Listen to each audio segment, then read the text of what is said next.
धामणे गावात सौरऊर्जेचा प्रकल्प प्रायोगिक तत्त्वावर बसवलेला आहे.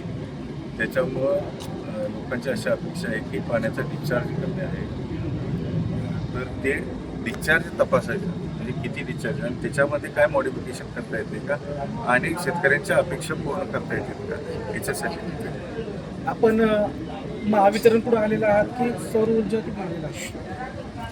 शासनाच्या वतीने महावितरण करून आलेलं आहे. शासनाचे धोरण जे आहे प्रत्येक कनेक्शन सौर पंप म्हणजे सौर ऊर्जेवरती त्याच्यासाठी जो पाट आहे, पाटापासून हे धामणी अंतर 4 ते 8 किलोमीटर आहे.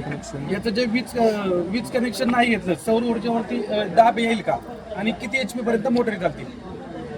नाही, आता जो बसवलेला आहे तो 25 HP बसवलेला आहे. त्याचा डिस्चार्ज कमी आहे अशी तक्रार आहे. मधल्या पिरियडमध्ये पाणी नव्हतं, आता परवा पाणी आलेलं आहे.